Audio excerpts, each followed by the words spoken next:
Hello, everyone, and welcome to this episode of Hey, Hey, Linda Purrs. On this episode, Linda interviews music artist Mike Mitchell. Enjoy. Well, I'm here today with Mike Mitchell, who is from Hendersonville, Tennessee, but he grew up in eastern Tennessee in the Kingsport area. And he has a very great background with his songwriting and guitar playing. And like you, I'm going to find out some things about him today. And I'm really glad he's here. And so I want to start out about like your roots. Your roots somewhat tie into the Carter family just because of where you're from.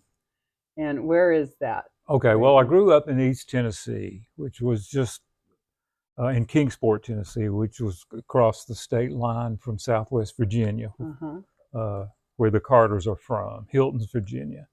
My mother's family is from that area. Yeah. And so the music thing was always near me. As a very young child, I really didn't appreciate what it was, but my grandfather used to take me up into those Hilton's, Virginia hills and ask myself and my brother to sing to people on the front porch of their Yeah. homes. And it was, many years later, I really began to appreciate what he was doing. That was just a culture of that area. That's just what people did with their free time. They would sing. Yeah. On the front porch. Just Yeah. everybody get. I And wish they'd do that now. yeah, they Everybody get probably out. do. Yeah. Well, everywhere, not just there, everywhere.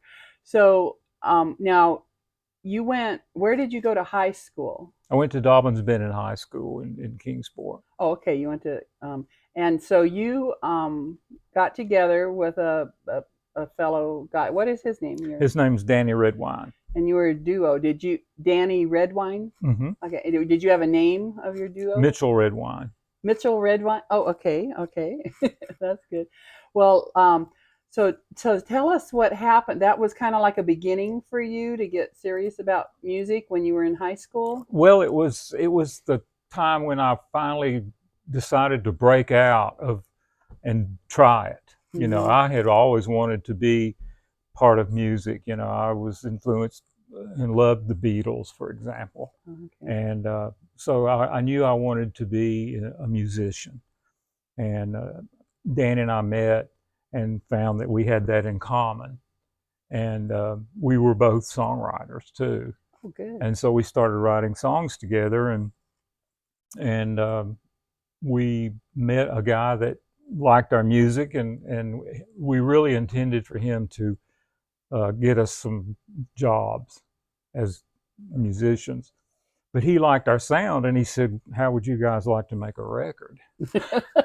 Oh my We gosh, were going, who gets asked "Okay, that in high school?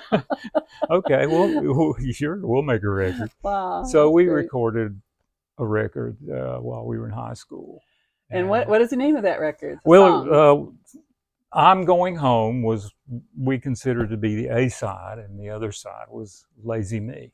And now, did you both write those songs? Yes, yeah, Oh God! And yeah, you got in high school, you yeah, got a record made. right. So that's kind of like you went right to the top, and then so now the rest of your life, you have been a songwriter all this time. Yes, That's outstanding. yeah, I bet you've written a lot of songs yeah, over the years. several. Yeah.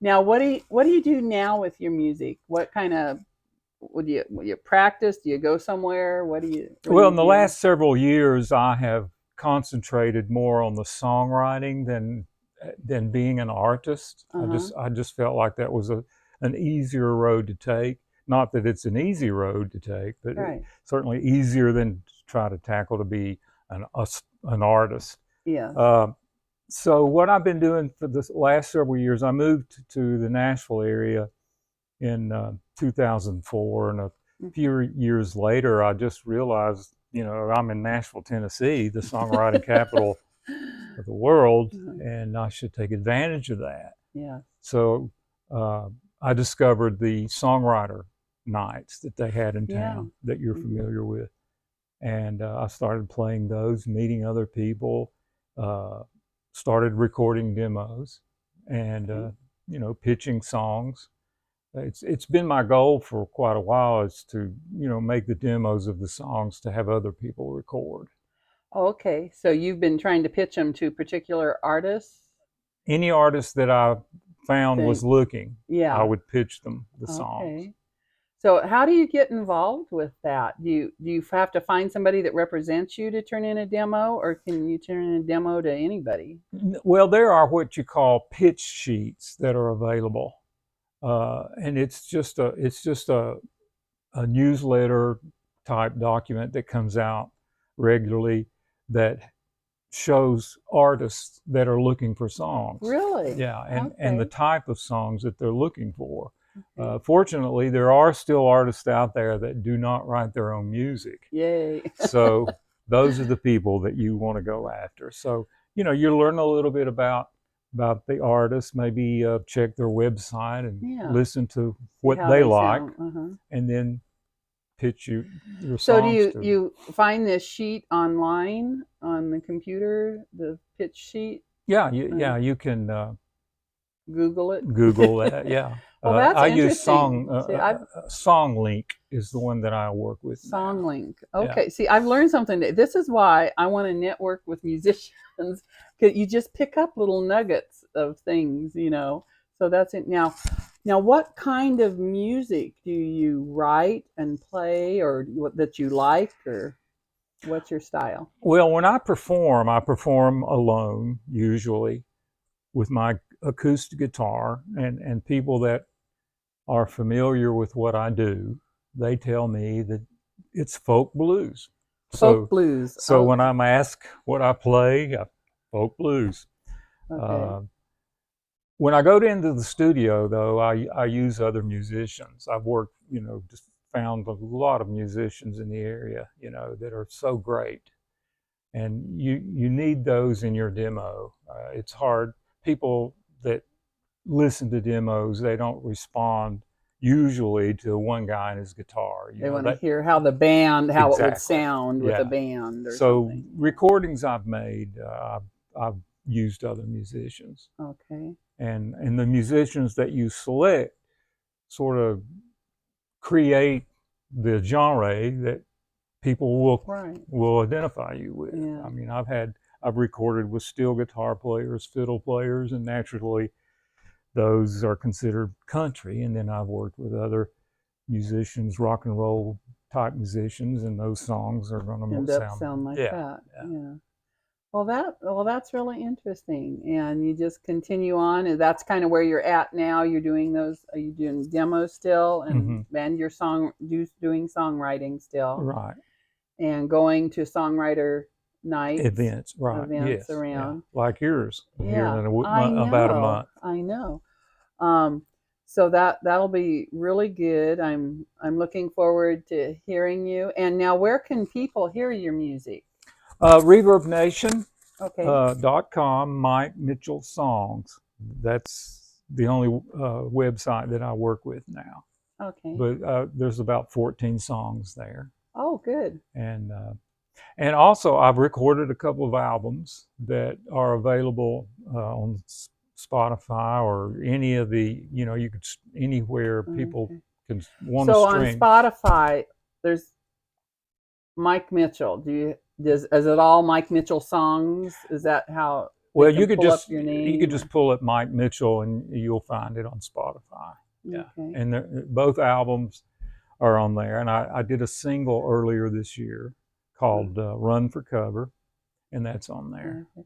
Well, I listened to a couple of them. Oh. Yeah. And now, your albums, are they the folk blues type, or or just country, or what do you call your albums? What do you think? They would not be the folk blues that I do live, because I worked with other musicians. Okay. And I've had people, I've had mixed reaction.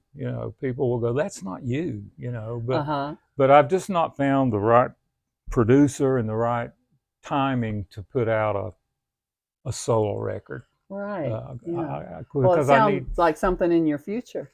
Well, I would like to very much. Yeah. But I want to be careful and find someone that can pull that out of me, for the record. Right. And I just haven't got there yet. Yeah. Well, this is great. I look forward to hearing more of your music, and I just want people to know, that's the other thing I noticed about songwriter things. People just play, next person just plays, next person plays. You don't necessarily know anything about them, and I want to know about people, where they came from and their background, and Well, I think it's I'm always impressed. There's so, like you said, so much talent here in Nashville, so much talent. It just, I'll go downtown Nashville. I'll stay there as long as I can until I can't take it any longer. And I'm just shocked at the talent that this area draws. And, it's just, I'm always impressed with that. And I'm impressed with you. well, thank you. And I'd like to say that I'm very impressed with what you're doing. I mean, I have played for a lot of folks, and I've never had the opportunity to say anything about what I do and why I do it, and I appreciate you yeah, giving me that well, opportunity. that's what I saw. I saw that wasn't happening. So I just go, well, I could at least do that. Yeah, well, that's you know? great. I wish you Okay. luck with that. Oh, thanks. Thanks. Okay. Well, we'll talk with you later, and good luck with all your future things in store for you. And I can't wait to hear that folk blues album someday. Thank you very much. Okay. We'll see you later. All right, bye. Bye. This episode of Hey Hey Linda Purrs is sponsored by. Come on down to Grandpa's Music at 1033 Park Street in Westmoreland. Live bluegrass, country, and gospel music every Saturday night. Shows start at 6 p.m. and admission is $8. First Fridays we feature karaoke and Grandpa's Music Jam Session 10 to 2 p.m. on the second and fourth Tuesday. New and seasoned musicians are always welcome for music lessons, so bring the whole family. Grandpa's Music at 1033 Park Street in Westmoreland.